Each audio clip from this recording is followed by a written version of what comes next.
මා හිතවත් ශිෂ්‍ය ශිෂ්‍යාවනි ඔයගොල්ලෝ සියලු දෙනාටම මම සුබ දවසක් ප්‍රාර්ථනා කරනවා. ඒ වගේම මගේ සිසිර ඇකඩමි YouTube education channel එකට ඔයගොල්ලෝ සියලු දෙනාම මම ඉතාමත්ම ආදරයෙන් සාදරයෙන් පිළිගන්නවා. ඉතින් දූ දරුවනි අපි ඔයගොල්ලන්ගේ ආචාර්ය මණ්ඩලය ගුරු දෙමව්පියන් අපගේ වෘත්තීය ක්‍රියාමාර්ගයන් ළඟදීම ඒක අවසන් කරලා ඔයගොල්ලෝම හමු වීමට නියමිතයි. ඉතින් එතෙක් ඔයගොල්ලෝ අපේ ගුරු දෙමව්පියන්ට ආදරය ගෞරවය බින්දකින්වත් අඩු කරගන්න නැතුව ඉන්න. එහෙමනම් මම අද දවසේ ඔයගොල්ලොන්ට සාකච්ඡා කරන්න යන්නේ තුන්වෙනි වාරයේ නියමිත 11 වසරේ පාඩමක් තියෙනවා අසමානතා කියලා. මේ අසමානතා පාඩම ගැනයි ඔයගොල්ලන්ට මම කියලා දෙන්න යන්නේ. මීට කලිනුත් ඔයගොල්ලන්ට මේ පාඩම පසුගිය වසරවලදී හමු වෙන්නේ නැති මූලික දැනුමකුත් ඇති. ඉතින් එහෙමනම් අපි ඉස්සෙල්ලම බලමු මේ අසමානතාවයක් ඉස්සෙල්ලම හඳුනාගමු නේද? බලන්න මෙතන මම ලියලා තියෙනවා x විශාලයි හෝ සමානයි 2. සාමාන්‍යයෙන් අපි අසමානතා ලකුණක් එක්ක ඒ කියන්නේ විශාල ලකුණ හෝ කුඩා ලකුණ සඳහා ඉලක්කම් යොදනකොට මෙන්න මේ විදිහට මෙතන මේ කට ඇරිච්ච පැත්තේ ලොකු ඉලක්කම ලියනවා, කට වැහිච්ච පැත්තේ පොඩි ඉලක්කම ලියනවා. ඉතින් මම මෙතන ලියලා තියෙන්නේ x විශාලය සමානයි 2. ඒ කියන්නේ x ලාගය 2ට සමාන වෙන්නත් පුළුවන්, x ලාගය 2ට වඩා වැඩි වෙන්නත් පුළුවන් කියලා. ඒත් අපි මේක සංඛ්‍යා රේඛාවේ ලකුණු කරන්නේ දෙක ළඟ රවුමක් ඇඳලා මේ රවුම අපි පාට කරනවා. ඇයි හේතුව පාට කරන්නේ? සමාන ලකුණක් තියෙන හින්දා. ඉතින් x ලාගය 2ට වඩා වැඩි කියන්නේ මෙතනින් මේ පැත්ත. ඉතින් මේ පැත්ත. එතන ඊතලයේ දකුණු පැත්තට සාමාන්‍ය ධනාන්තයට තමයි අපි ඊතලය යොදන්නේ. කියන්නේ ඒ පැත්ත ධන අගයන් තියෙන්නේ. බිඳුවෙන් මේ පැත්තේ ධන අගයන් තියෙන්නේ. දැන් එතකොට මේකට අදාළ අවයව මොනවද වෙන්නේ? පූර්ණ සංඛ්‍යාත්මක අවයව. අපිට දෙක සමාන ලකුණක් තියෙන හින්දා පාට කරලා තියෙන හින්දා දෙක ගන්න පුළුවන්. ඉතින් දකුණු පැත්තේ තියෙන්නේ 3 4 5 ඔය ආදී වශයෙන් ටිකක් යොදනවා අනන්තය දක්වා මේ ටික යන හින්දා. දැන් බලන්න මේ ලක්ෂයන් දිහා මේ අවයව දිහා බලන්න අපිට මේ අන්තය ගැන මේ පැත්ත ගැන කියන්න අමාරුයි. මොකද මේක ඉවරයක් නැතුව කෙලවරේ අනන්තය දක්වාම යන හින්දා. නමුත් මෙන්න මේ දෙකේ ඉලක්කම මේ තියෙන සංඛ්‍යා වලින් ලොකු මේකද පොඩි මේකද? දෙක කියන්නේ පොඩිම එක. ඒ කියන්නේ මේකට තියෙන ළමයි අවම අගයක්. අවම අගයක්. අවම අගය තමයි 2. උපරිම අගය ගැන කියන්න බෑ අපිට. ඊළඟට අපි අතන පොඩ්ඩක් බලමුකෝ. x කුඩායි ඍණ 1. ඒතර මම ඍණ 1 ළඟ රවුමක් ඇඳලා මම රවුම පාට කරන්නේ නැහැ. ඒ කියන්නේ ඍණ 1 ගන්න බෑ. x කුඩායි ඍණ 1 කියන්නේ x ලාගේ ඍණ 1ට වඩා අඩුයි කියලා. ඒ කියන්නේ මෙතනින් මේ පැත්ත. හොඳයි. එතකොට දැන් මේකට අදාළ අවයවයන් මොනවද වෙන්නේ?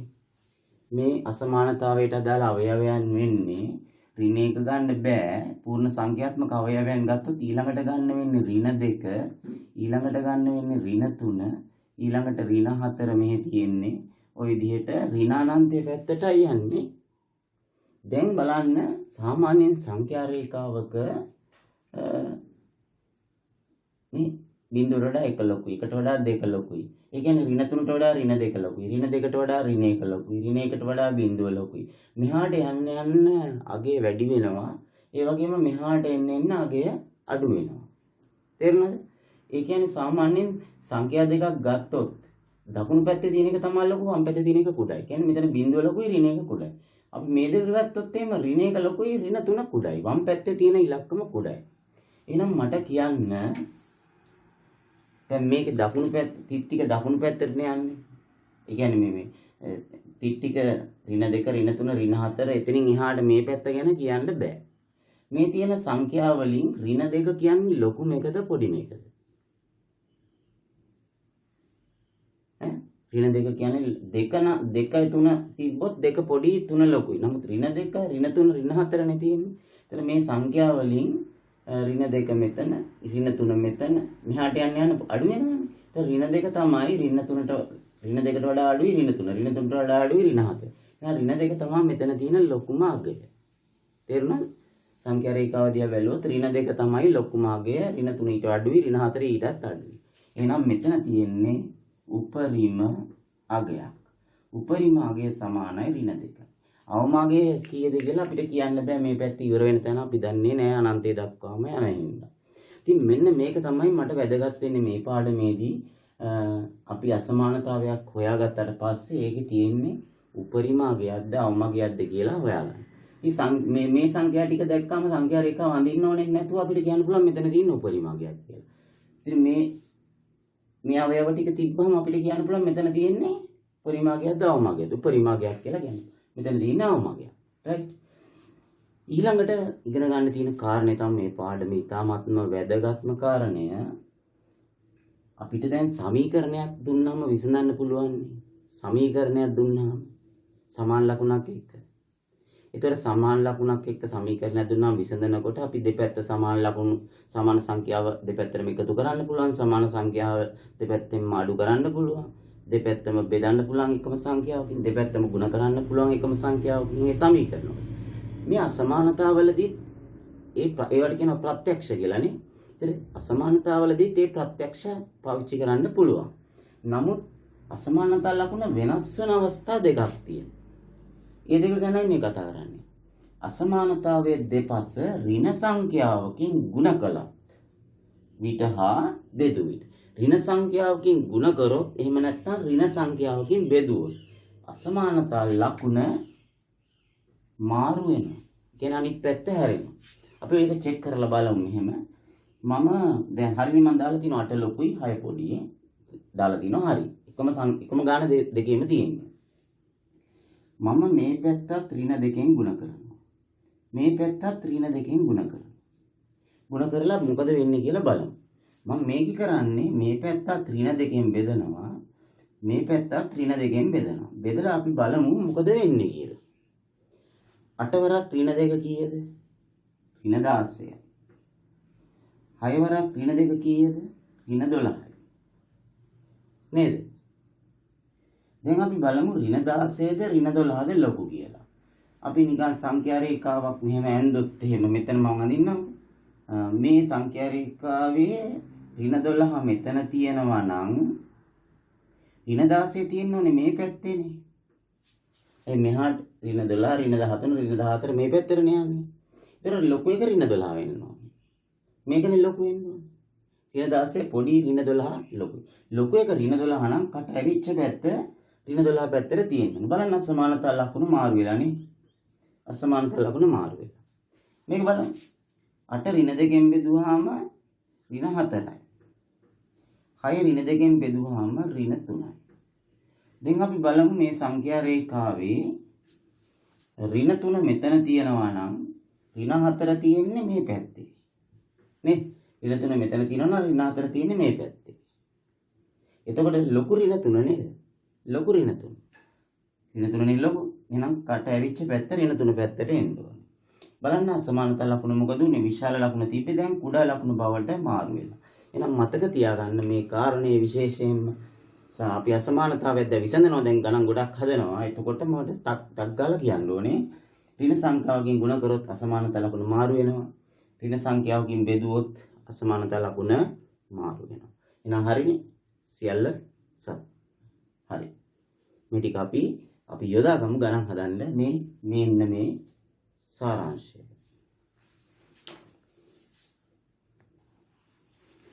දැන් අපි ඉගෙනගත්තු කාරණා යොදාගමු මේ විදිහට.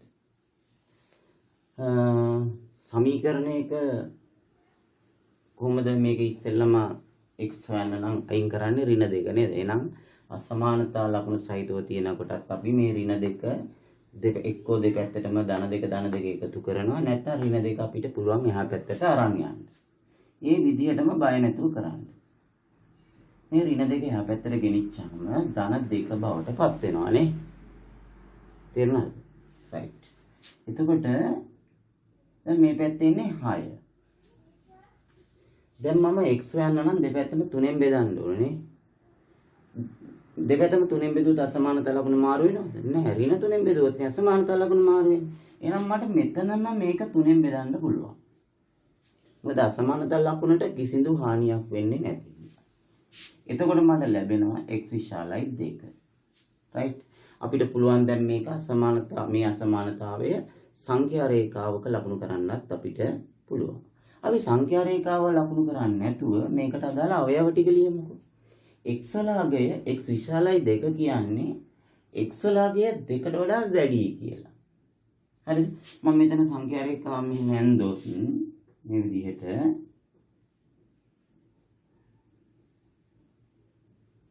දැන් x වලාගේ 2ට වඩා වැඩි. අපි හිතමු මෙතන 2 කියලා.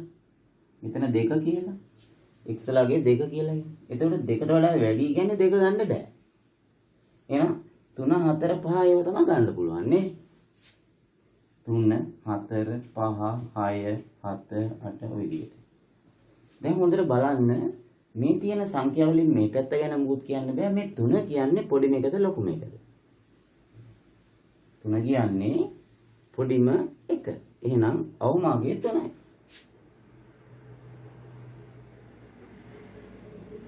right.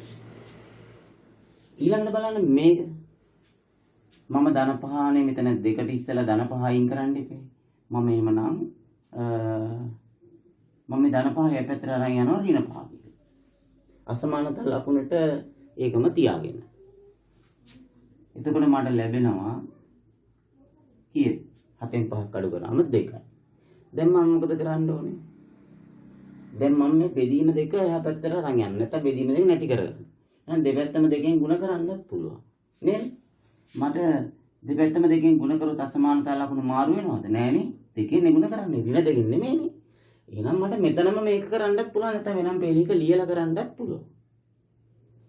හරි. මට මේ විදිහට එතනම මම දෙපැත්තම දෙකෙන් ಗುಣ කරා. එතකොට x කුඩයි හෝ සමානයි 4ක් ලැබෙනවා. හරි. එතකොට මොකද්ද මේ x කුඩයි හෝ සමානයි 4 කියන්නේ? මට 4 ගන්න පුළුවන් නේ. සමාන ලකුණක් තියෙනවා. එතකොට x කුඩයි හෝ සමානයි 4 කියන්නේ අපි හිතමු මෙතන 4 කියලා. එතකොට x වලගේ 4 හෝ 4ට අඩුයි. 4 හෝ 4ට අඩුයි කියන්නේ 4 ගන්න පුළුවන්. ඊළඟට 4ට අඩුයි 3 2 1 බිංදුව ඒ විදිහට යන්නේ නේ. 3 2 1 බිංදුව විදිහට මේ පැත්තට ටික යන්නේ. එහෙනම් මට මේ අන්තය ගැන කියන්න බෑ. මට කියන්නේ මේ ඉලක්කම් වලින් 4 කියන්නේ පොඩි මේකද ලොකු මේක. 4 කියන්නේ මෙතන තියෙන සංඛ්‍යා වලින් ලොකු මේක. ඒ කියන්නේ මෙතන තියෙන්නේ උපරිම අගයක්. උපරිම අගය සමානයි කීයද? 4. මම මේ කරන්නේ මේ ටික මෙහෙම උගන්වන්නේ ඔයගලන්ට මම මේ පාඩම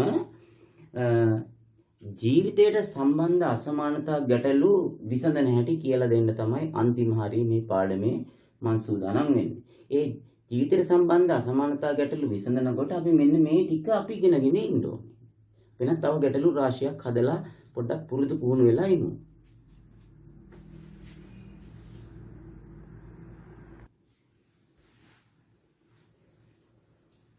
තුන්වෙනි ගාන අපි බලමු. දැන් x නේ අපි x වලට අසමානතාවයක් නේ ලබා ගන්න ඕනේ. ඒතර අපි ඉස්සෙල්ලම 5 අයින් කරමු. හරි? 5 මෙතන තියෙන්නේ මේ ලකුණ ධන මෙතන ධන 5ක් නේ තියෙන්නේ. මේ ඍණ 2x මේ පැත්තේ තියාගෙන මේ ධන 5 මේ අසමානතා ලකුණෙන් එහාට ගෙනියමු ඍණ 5යි කියලා. මම අර පටන් ගන්නකොටම කිව්වනේ මූලික ප්‍රත්‍යක්ෂ පාවිච්චි කරන්න පුළුවන් අර සමානතා ලකුණු වෙනස් වෙන අවස්ථා දෙකක් ගැන කතා කරා. ඊළඟට දැන් මෙතන තියෙන්නේ ඍණ 2x විශාලයි අපිට ඉන්නේ 11න් 5ක් අඩු කරාම 6යි. අන්න දැන් බලන්න හොඳට දැන් x යන නම් දෙපැත්තම ඍණ 2කින් බෙදන්න. ඒතකොට අපිට මෙතනම බෙදන්න බෑ. මොකද හේතුව ඍණ 2කින් මෙතනම බෙදන්න බැරි අසමානතා ලකුණ මාරු වෙන බව අපි දන්නවා. එහෙනම් මම නැවත මේක ලියාගෙන මේ පැත්තත් ඍණ 2කින් බෙදනවා මේ පැත්තත් ඍණ 2කින් බෙදනවා අසමානතා ලකුණ අනිත් පැත්ත හරවලා ලියනවා. මෙහෙම තියෙන එක අනිත් පැත්ත හරවලා. විශාල ලකුණ තියෙන්නේ කුඩා ලකුණ ලියනවා. දැන් අපිට උත්තරයක් එනවා x කුඩායි මේක බෙදුවාම එන්නේ ඍණ 3. ධන ඍණයෙන් බෙදුවාම ඍණ. x කුඩායි ඍණ 3 කියන්නේ ළමයි අපි හිතමු මෙතන ඍණ 3 කියලා. එතකොට ඍණ 3 ගන්න බෑ සමාන ලකුණක් නැහැනේ. x ලගේ ඍණ 3ට අඩුයි කියන්නේ එහෙනම් මේ එතන ඉඳලා මේක ගන්න බෑ මෙහි අඩු කියන්නේ මේ පැත්තනේ. ඍණ 4 ඍණ 5 ඍණ 6 ඍණ 7 විදියට. ඍණ 4 ඍණ 5 ඍණ 6 ඍණ 7 ආදී වශයෙන් ඔය විදිහට මේ පැත්ත ඍණ අනන්තය දක්වාම යනවා. දැන් හොඳට බලන්න ඍණ 3 මෙතන ඍණ 4නේ. දැන් ඒ කියන්නේ මෙතන ඍණ 4 කියන්නේ ලොකු මේකද පොඩි මේකද? ඍණ 4ට වඩා ඍණ 5 ලොකුද? ඍණ 4ට වඩා ඍණ 5 පොඩිද? ඔව් ඍණ 4 මෙතන ඍණ 5 වම් පැත්තේනේ තියෙන්නේ. එහෙනම් ඍණ 4 තමයි ලොකු, ඍණ 5 පොඩි, ඍණ 6 ඊටත් පොඩි, ඍණ 7 ඊටත් පොඩි ඔය විදිහට. ඍණ 4 කියන්නේ මේ සංඛ්‍යාවල තියෙන ලොකුම ඉලක්කම. ඒ කියන්නේ මෙතන තියෙන්නේ උපරිම අගයක්. උපරිම අගය ඍණ 4යි. බලන්න ඍණ 3 ඍණ 4 ඍණ 5 ඍණ 6 මේවල ඍණ 4 ලොකුයිනේ ඍණ 5 මෙහාට යනකොට පොඩිනේ ඍණ 5 පොඩි ඍණ 6 ඊටත් පොඩි ඍණ 7 ඊටත් පොඩි ඍණ 4 තමයි ලොකුම මේ සංඛ්‍යා ටිකේ. ඊළඟ ගානක් බලමු. අපි මේ දාන 3 එහා පැත්තට අරන් යන් ඍණ 2x මේ පැත්තේ තියාගෙන දාන 3 එහා පැත්තට ගෙනිච්චාම ඍණ 3 වෙනවා. එතකොට මෙතනින් එන්නේ 6. අන් දැන් එතනත් එම ප්‍රශ්නේම ආවා. ඍණ 2කින් තමයි බෙදන්න වෙන්නේ. එහෙනම් මම මේ පැත්තත් ඍණ 2කින් බෙදනවා. මේ පැත්තත් ඍණ 2කින් බෙදනවා. විශාලයි හෝ කුඩායි ලකුණ විශාලයි හෝ කුඩායි විශාලයි හෝ සමානයි ලකුණ මම අනිත් පැත්ත හරවනවා කුඩායි හෝ සමානයි කියලා. ලකුණු මාරු වෙනවා ඍණ සංඛ්‍යාවකින් බෙදුව හින්න. එතකොට x කුඩායි හෝ සමානයි ඍණ 3ක් අපිට ලැබෙනවා. අපි බලමු දැන් මේකට අදාළ අවයවයන් ටික සමාන ලකුණක් තියෙන හින්දා මට ඍණ 3 ගන්න පුළුවන් නේද? සමාන ලකුණක් තියෙනවා. ඍණ 3 ගත්තා.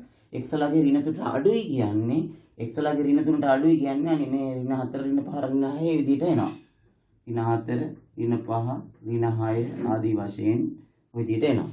ර්ණ 3 හෝ ර්ණ 3ට අඩුයි මේ පැත්තට.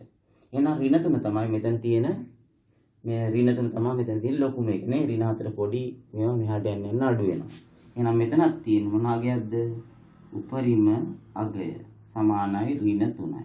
උපරිම අගය මේ පැත්ත ගැන අපිට කියන්න බෑ ටිකක් නේ තියෙන්නේ. එහෙනම් මේ විදිහට ලියන්න හොඳට අපි තවත් පුරුදු වෙමු.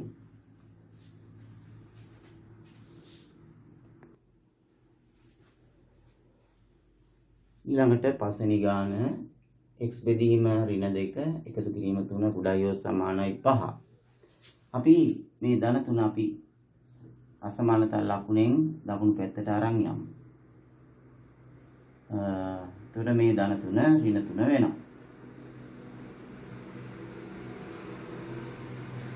එතකොට පහෙන් 3ක් අඩු කරාම 2යි. දැන් මට x යන්න නම් දෙපැත්තම ඍණ 2කින් ගුණ කරගත යුතුයි.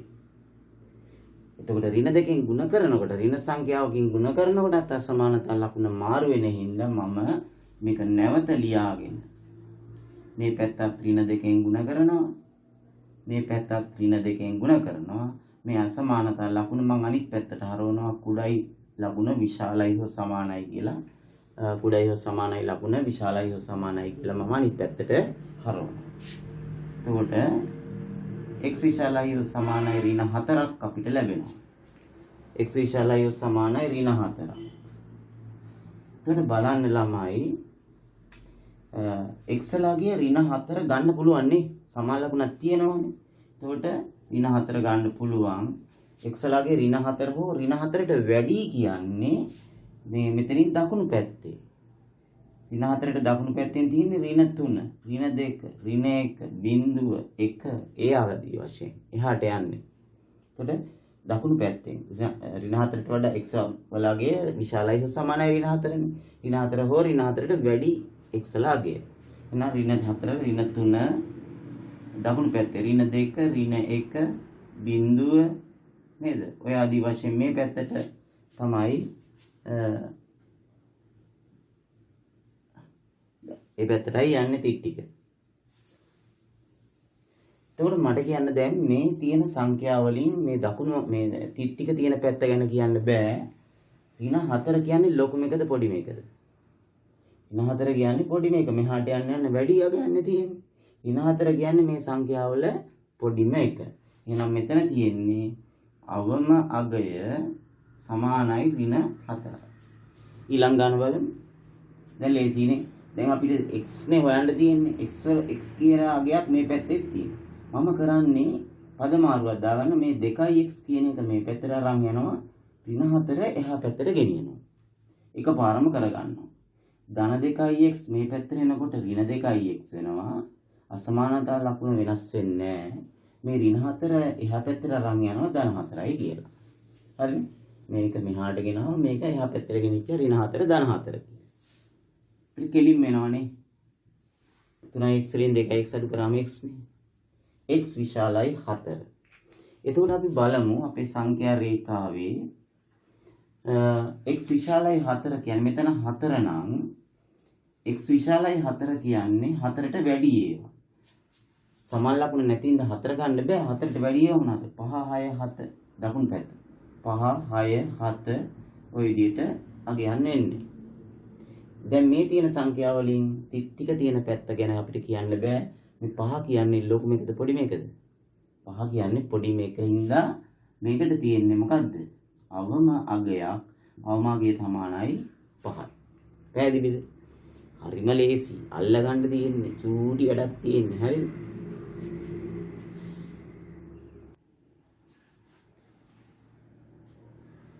දැන් බලන්න මේක ටිකක් වැඩ චුට්ටක් වැඩි ගානක් වුණාට ඔයගොල්ලෝ කියන්න දැන් x තමයි අපි අසමානතාවය ගන්න ඕනේ x වලට බැලුවහම x තියෙන ඒවා දෙපැත්තෙම තියෙනවා. මේක ඉස්සෙල්ලම කරන්න ඕනේ මොකද්ද? අන්න ඒක තමයි වඩා වැදගත් වෙන්නේ. ඔයගොල්ලෝ දැන් ගාන තියා නිරීක්ෂණය කරලා මට කියන්නේ ඉස්සෙල්ලම අපි මොකක් කරගමුද? මේ ගාන මෙහෙම තිබ්බනම් පහසුයි නේද? එහෙනම් අපි මේ ගාන මෙන්න මේ විදිහට හදා ගන්න ඕනේ. භාග නැති විදිහට. එහෙනම් මේ ඍණ 3 තමයි අයින් කරන්න ඕනේ ඉස්සෙල්ලම. මම දෙපැත්තම ඍණ 3ෙන් ගුණ කරන්න යන්නේ දැන්. එහෙනම් මම මේ පැත්තත් ඍණ 3ෙන් ගුණ කරනවා. මේ පැත්තත් මම ඍණ 3ෙන් ගුණ කරනවා. දෙපැත්තම ඍණ 3ෙන් ගුණ කරනවා. එතකොට මොකද වෙන්නේ ඍණ සංඛ්‍යාවකින් ගුණ කරාම? මොකද වෙන්නේ? මේ අසමානතා ලකුණ මාරු වෙනවා. එහෙනම් මම කුඩා පැත්ත විශාල පැත්ත බවට පත් කරනවා. කුඩා ලකුණ විශාල ලකුණ. දැන් අපි දැන් ටිකක් සුළු කරගෙන යමු. මෙතන ඍණ 3ෙන් වරහන් ඉවත් වෙන්න තියෙනවා. ඍණ 3 2x වලින් ගුණ කළාම ඍණ 6x. ඍණ 3 ඍණ 5ෙන් ගුණ කළාම ධන 15යි. මෙතන ඉතුරු වෙන්නේ 3x ඍණ 4යි. දැන් ඊළඟට මේ වගේ ගානක් බවට පත් වුණා. ඊළඟට අපි x අඩංගු පද එක පැත්තකට ගන්න ඉපේ. එහෙනම් මම මෙන්න මේ 3x කියන පදය මේ පැත්තට අරන් ඇවිල්ලා මේ 15 ගෙනියනවා එහා පැත්තට. මේ වැඩ දෙකම එකපාර කරගන්න. මේ ඍණ 6x මෙහෙම ලියලා මේ ධන 3x මෙහාට අරන් එමු ඍණ 3x කියලා. අසමානතා ලකුණට හානියක් වෙන්නේ නැහැ නේ එහෙම ගෙනාවට. ඊළඟට මේ ඍණ 4 මෙතන ලියලා මේ ධන 15 ගෙනියමු එහා පැත්තට ඍණ 15යි. රයිට්? මේක මෙතනට ගෙනාවා මේක මෙතනට ගෙනිච්චා. පැහැදිලි නේද කාරණේ? දැන් බලන්න x අඩංගු පද එක පැත්තක, නියත පද එක පැත්තක. දැන් මෙතන තියෙනවා ඍණ 9යි x එකක්. මෙතන තියෙන්නේ ඍණ 19යි නේ. 15යි 19. ඍණ 19. ඍණ 4යි ඍණ 15 එකතු කරාම ඍණ 19. දැන් මම දෙපැත්තම ආයෙත් ඍණ 9ෙන් බෙදන්න වෙනවා මට. එතන ලකුණ ඍණ 9ෙන් බෙදනකොට අසමානතා ලකුණ ආයෙත් අනිත් පැත්තට හැරෙනවා නේ. කරන්න දෙයක් නැහැ. මේ පැත්තත් ඍණ 9ෙන් බෙදනවා. මේ පැත්තත් ඍණ 9ෙන් බෙදනවා. මේ විශාල ලකුණ නැවත මම කුඩා බවට පත් කරන්න ඕනේ. මොකද ඍණ 9ෙන් බෙදෙන හින්දා මේ අසමානතා ලකුණ නැවතම අනිත් පැත්තට මාරු වෙනවා. දැන් බලන්න වැඩ ගොඩක් වැඩි ගාණක් මම තෝරාගත්ත අවසාන හරියේදී. මෙතන ඍණ 9ට ඍණ 9 කැපිලා ගිහිල්ලා x එනවා. මෙතන මොකක්ද එන්නේ? ඍණයි ඍණයෙන් බෙදුවම ධන නේද? ධන 19ට 9ව කීයද? 19 9න් බෙදුවාම 9ව 2ක් 18 එකක් ඉතුරු වෙන්නේ. 2යි 9න් එකක් එනවා. 2යි 9න් එක. x ලගය 2යි 9න් එකට වඩා අඩු හෝ සමානයිලු. එතකොට අපි දැන් මෙතනදී ළමයි පූර්ණ සංඛ්‍යා තමයි පාවිච්චි කරන්නේ. අපි හිතමු මෙතන 2 කියලා. මෙතන 3 කියලා හිතමුකෝ. එහෙනම් 2යි 9න් එක තියෙන්නේ කොතනද? 2යි 9න් එක තියෙන්නේ 2යි 3යි අතරේනේ. අපි දැන් මෙතන හිතමු මෙන්න මෙතන තමයි 2යි 9න් එක තියෙන්නේ කියලා හිතමුකෝ. මෙතන තමයි 2යි 9න් එක තියෙන්නේ. හරිද? එතකොට දැන් මේගොල්ලෝ කියන්නේ දැන් මෙතන තියෙන්නේ කීයද? 1 නේද?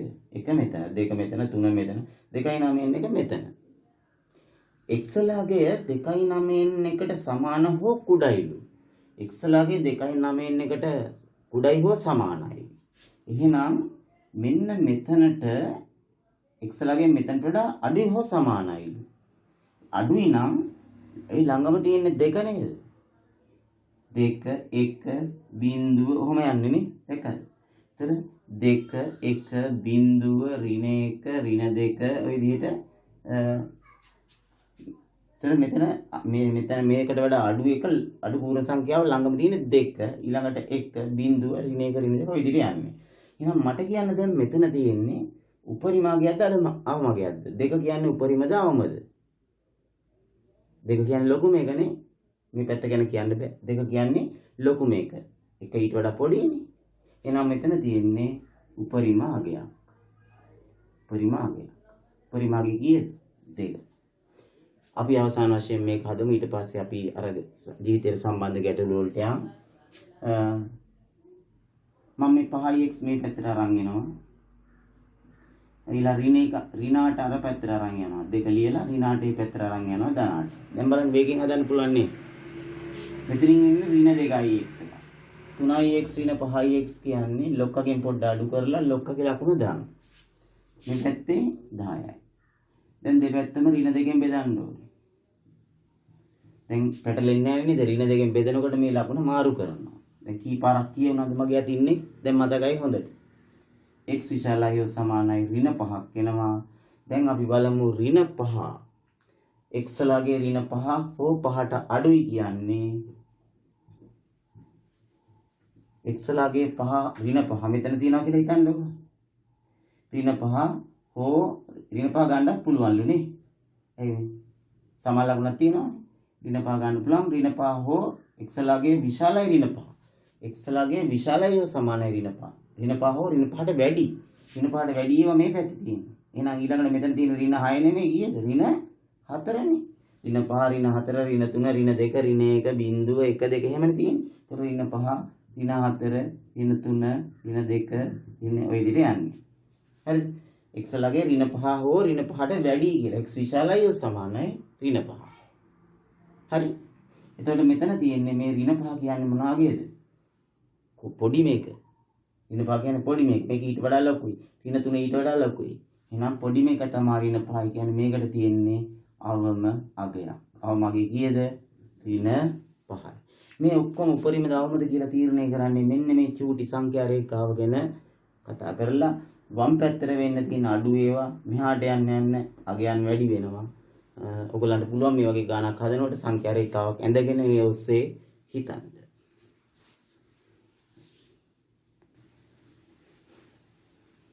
හොඳයි ළමයි අපි දැන් අර ජීවිතයට සම්බන්ධ ගැටලු ටිකක් සාකච්ඡා කරමු අසමානතා පිළිබඳව. මේක කියනවා මෙහෙම ඔයගලන්ගේ අභ්‍යාස මාලාවේ ගණන් ටික හදන්නේ අච්චු පොත් එම ළඟට අරගෙන සූදානම් වුණාට කමන්නේ. කුඩා ට්‍රැක්ටර් එක 1 කිලෝග්‍රෑම් 50ක් බර වූ සිමෙන්ති කොට්ට 5කුයි. ඒ කියන්නේ එක කොට්ටයක බර කිලෝග්‍රෑම් 50යි ඒ වගේ සිමෙන්ති කොට්ට 5ක් ගෙනියනවා. 50 ඒවා 5ක් නේද?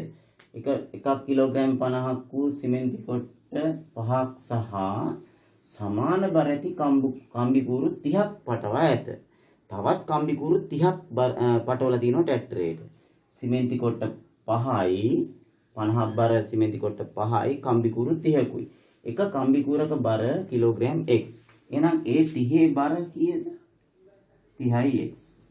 එක කම්බි කූරක බර කිලෝග්‍රෑම් x නම් කම්බි කූරු 30 බර කිලෝග්‍රෑම් 30යි x වෙනවා. එතකොට සිමෙන්ති කොට්ට 5කුයි කම්බි කූරු 30කුයි දැන් මේ ට්‍රැක්ටරේ පටවලා තියෙනවා.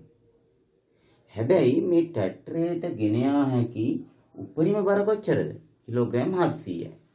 මේ ට්‍රැක්ටරේට ඇදගෙන යන්න පුළුවන් උපරිම බර කිලෝග්‍රෑම් 700යි කියන්නේ කිලෝග්‍රෑම් 700ත් අදින්න පුළුවන්. හරි. එතකොට අසමානතාවය කොහොමද දාන්නේ? මේ තියෙන ට්‍රැක්ටරේට පටවලා තියෙන බර. මේ තියෙන්නේ ට්‍රැක්ටරේට ගෙන යා හැකි උපරිම බර. එහෙනම් මෙතනට එන්න ඕනේ අසමානතාවය මොකද්ද? ඔන්න ඕක තමයි හරියට කල්පනා කරන්න ඕනේ. ඒ කියන්නේ ට්‍රැක්ටරේට පටවගෙන යන්න පුළුවන් උපරිම බරනේ 700. එහෙනම් ට්‍රැක්ටරේට පටවලා තියෙන්න ඕනේ 700ට වඩා අඩු බරක්. දැන් තේරුණා මේ පැත්ත අඩු වෙන්න ඕනේ. එතකොට නේදගෙන යන්න පුළුවන්. අන්න එහෙම හිතලා මෙතනට දානවා සමාන ලකුණුකුත් දාන්න පුළුවන්. මොකද උපරිම බර 700යි කියන්නේ 700ත් ඇදගෙන යන්න පුළුවන් කියන එක. දැන් අපි අර විදිහට මේක විසඳමු. 30x මේ 50 5 එහා පැත්තට ගෙනියමු නේද? 50 5 කියන්නේ 250ක් එහා පැත්තට ගෙනියමු. එතකොට මේ 250 මේ පැත්තට ගෙනාවා. ඊට පස්සේ එනවා අපිට 30x කුඩායි හෝ සමානයි 700න් 200ක් අඩු කරාම 500යි. තව 50ක් අඩු කරාම 450. දැන් අපි දෙපැත්තම 30න් බෙදමු. අපිට ලැබෙනවා x කුඩායි හෝ සමානයි කීයද? බිඳුවට බිඳුව කැපුණා 15යි. 45 3ෙන් බෙදුවාම.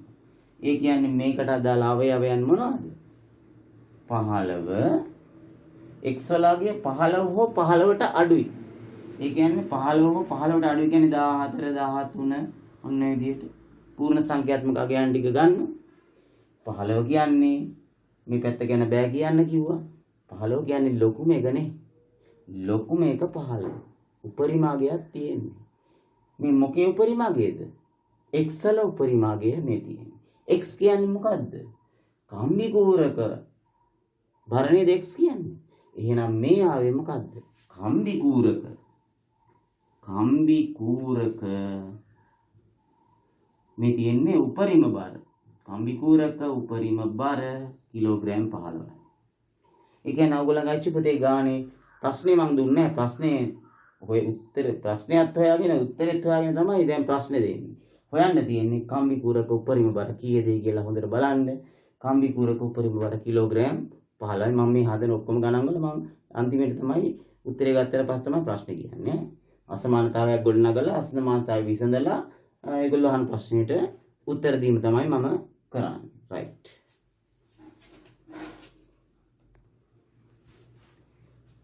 මේ දින ඔයගොල්ලන්ගේ අභ්‍යාස මාලාවේ තියෙන සංකීර්ණ ගැටලුවක සාරාංශයක්.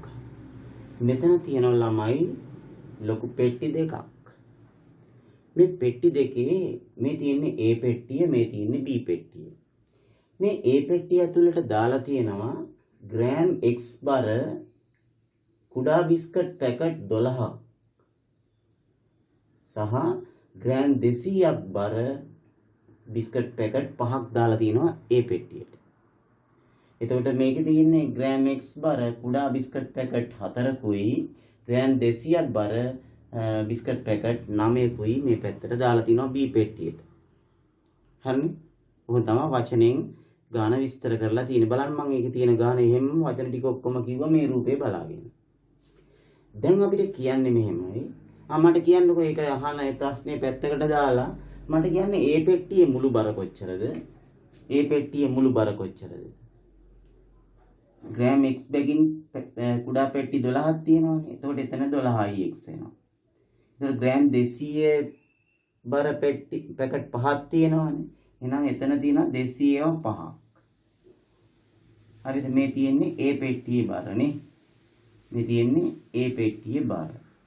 මට B පෙට්ටියේ මුළු බර කියන්න බලන්න. ග්‍රෑම් x බැගින් බර 4ක් තියෙනවා සහ ග්‍රෑම් 200ක් බර 9ක් තියෙනවා.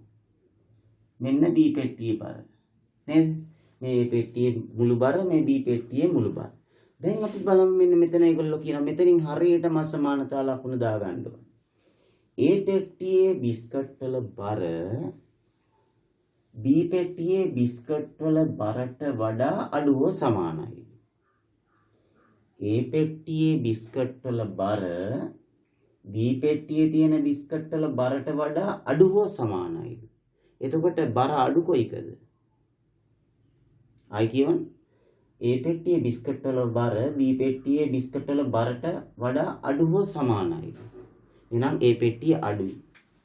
A පෙට්ටියේ බර අඩුයි. කුඩා පැත්ත මේ පැත්තට එන්න ඕනේ. සමාන වෙන්නත් පුළුවන් කියලා අඩු හෝ සමානයි කියලා තියෙන හින්දා කුඩා හෝ සමාන ලකුණ දානවා. මේ A පෙට්ටියේ බර අඩු හෝ සමානයි B පෙට්ටියේ බර. දැන් මෙන්න මේක විසඳන්න තියෙන්නේ. අපි ඉක්මනට විසඳමු. මේ 4x මේ පැත්තට ගත්තා. මෙතන 209ක් 1800යි. 205 1000යි. 10 යා පැත්තට ගත්තා ඍණ 1000යි. මේ 10 යා පැත්තට ගත්තා. මෙතන 1800යි. එතකොට එතන 8x. මෙතන 800යි. 1800ෙන් 1000ක් අඩු කළාම එතකොට දෙපැත්තම 8ෙන් බෙදුවා. එතකොට එනවා x කුඩායි හෝ සමානයි 100යි. එතකොට 100 මෙතන කියලා හිතන්න සංඛ්‍යා රේඛ අවයව ටික මොනවද? 100 ගන්න පුළුවන් සමාන ලකුණක් තියෙනවා. x වලගේ 100 හෝ 100ට අඩුයි. අඩුයි කියන්නේ ඊළඟට එන්නේ 99. ඊළඟට එන්නේ 98. 97 100ට අඩු ඒවා ටික ලියාගෙන යනවා. තිත් ටික මේ පැත්තට දානවා. 100 කියන්නේ උපරිම අගය. 99ට අඩුයිනේ. 100 තමයි උපරිම අගය. මොකේ උපරිම අගයද? x වල උපරිම අගය. x වල උපරිම අගය. x කියන්නේ මොකද්ද? x කියන්නේ මොකද්ද? කුඩා බිස්කට් පැකට්ටුවක උපරිම බර. අන්න උත්තරය ආවා. කුඩා බිස්කට් පැකට්ටුවක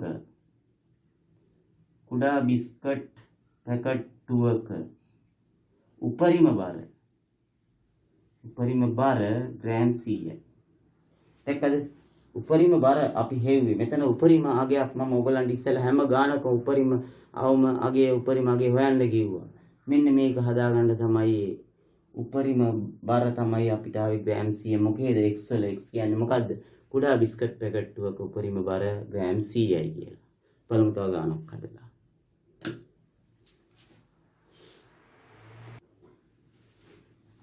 හොඳයි ළමයි මේ තවත් සංකීර්ණ ගැටලුවක්. මේ තියෙන්නේ A කාමරය, මේ තියෙන්නේ B කාමරය.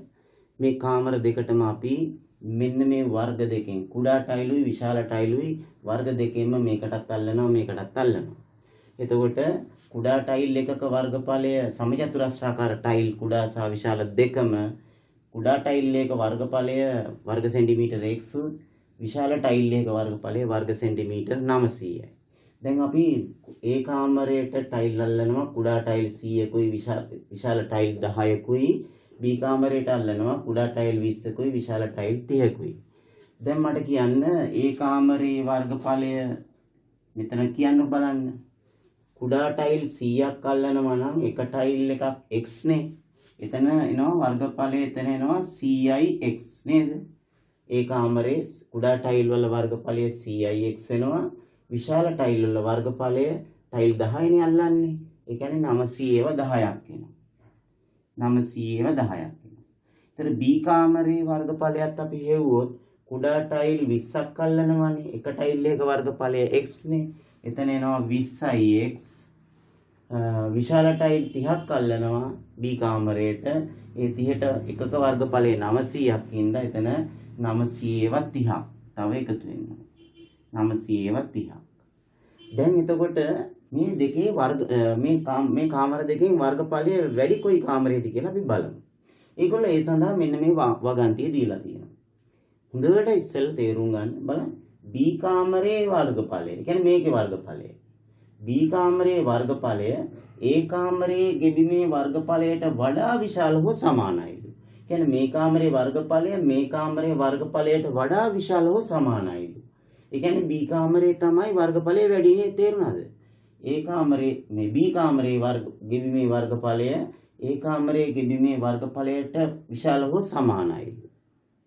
ඒ කියන්නේ මේකට වඩා මේක වැඩි. එහෙනම් B පැත්තට කට ඇරිලා තියෙන පැත්ත දානවා. දැන් අපි මේක විසඳමු ඉක්මනට. මේ 20ix මෙහාට අරන් එමු. ඍණ 20ix. මේ 930ක් කීයද? 9 3 27යි 27000යි. මේක 910ක් 9000ක් අඩු වෙනවා. මේ 9000 මේක එහා පැත්තට ගෙනිච්චා නේද? මේක මෙහාට ගෙනාවා. 20x මේ පැත්තට ගෙනිච්චා. මෙතන එනවා 80x. මෙතන එනවා 9000ක් අඩු කරාම කීයද? 18000ද? ඔව්නේ 18000යි. දෙපැත්තම 80ෙන් බෙදෙනවා. එතකොට x කුඩායි හෝ සමානයි අපිට එනවා 8ෙන් බෙදුවාම 8 වරක් 2 16යි. දෙකක් ඉතුරුයි 20ට 8 ඒවා දෙකක් 16 4ක් ඉතුරුයි 40ට 8 ඒවා 5යි 225යි. x කියන්නේ කුඩායි හෝ සමානයි 225යි. ඒ කියන්නේ x ලාගේ 225 ගන්නත් පුළුවන්. x ලාගේ 225ට අඩු වෙන්න ඕනේ. එහෙනම් 224 223 ওই විදිහට අඩු අගයන් ටික. බලන්න පේනවද උපරිම අගයක් නේද තියෙන්නේ? ලොකු මේකනේ 225. උපරිම අගය 225යි. මොකේ උපරිම අගයද 225? x වල x කියන්නේ මොකද්ද? කුඩා ටයිල් එකක වර්ගඵලය. එහෙනම් අපිට එනවා කුඩා ටයිල් කැටයක මොන වර්ගඵලයද? උපරිම. කුඩා ටයිල් කැටයක උපරිම වර්ගඵලය සමානයි 225යි වර්ග සෙන්ටිමීටර්. කුඩා ටයිල් කැටයක උපරිම වර්ගඵලය 225යි වර්ග සෙන්ටිමීටර්. අපෙන් අහන්නේ ඒක නෙමෙයි ළමයි. කුඩා ටයිල් කැටයක උපරිම පැත්තකදී ගහන්නේ. උපරිම පැත්තකදී ගහන්නේ. ඉතින් මේකේ වර්ගඵලය 225 නම් පැත්තකදී ගෙන්න ඕනේ කීයද? සමචතුරස්‍රාකාරයිනේ. 15 සරක් 15 225යි නේද? එහෙනම් පැත්තකදී වෙන්න ඕනේ සෙන්ටිමීටර් 15යි. පැහැදිලිද? අපිට එන්නේ උපරිම වර්ගඵලය 225යි කියලා. එතකොට පැත්තකදී උපරිම පැත්තකදී වෙන්නේ සෙන්ටිමීටර් 15යි. තේරුණාද? සමචතුරස්‍රයක්නේ කුඩා ටයිල් කැටය. ඒතර 15 සරක් 15නේ 225. රයිට්. එහෙමනම් අද දවසේ තාමත් සම්පූර්ණ පාඩමක් අපි සාකච්ඡා කරා. අසමානතා 11 වසරේ අද මම විනාඩි 40කට ආසන්න කාලයකින් සාකච්ඡා කරේ. මේක මම වේගෙන් කරා. නමුත් ඔයගලන්ට පැහැදිලිව කරායි කියලා මට විශ්වාසයි. ඉස්කෝලේ පන්ති කාමරේ නම් කාලච්ඡේද 4ක් 5ක් යන පාඩමක්. ඔයගොල්ලෝ මේ වීඩියෝව තේරුම් ගැනීම මදි නම් කරන්න තියෙන්නේ නැවත නැවත කීප වාරයක් බලන්න. මට විශ්වාසයි ඔයගලන්ට තේරුම් ගන්න පුළුවන් කියලා. එහෙමනම් සියලු දෙනාටම සුබම සුබ දවසක් ප්‍රාර්ථනා කරනවා. ඒ වගේම නිවසට වෙලා රැඳී සිටින්න. එහෙම යන්න එපා වැඩි. ආරක්ෂිත උපක්‍රම පාවිච්චි කරන්න. ඊටමත්ම අනාරක්ෂිත කාල පරිච්ඡේදයක් මේ ගත කරන්නේ අපි. ඒකින්ද තාමත්ම පරිස්සම් වෙන්න. මමත් එහෙමයි. ඔයගොල්ලොත් එහෙම වෙන්න. එහෙනම් ළඟදීම නැවත ඔයගොල්ලන්ගේ ආදරණීය ගුරු මණ්ඩලයේ අපේක්ෂාවෙන් සිටින්න. එහෙනම් සියලු දෙනාටම සුබ දවසක් ප්‍රාර්ථනා කරනවා. ආයිබෝවන්.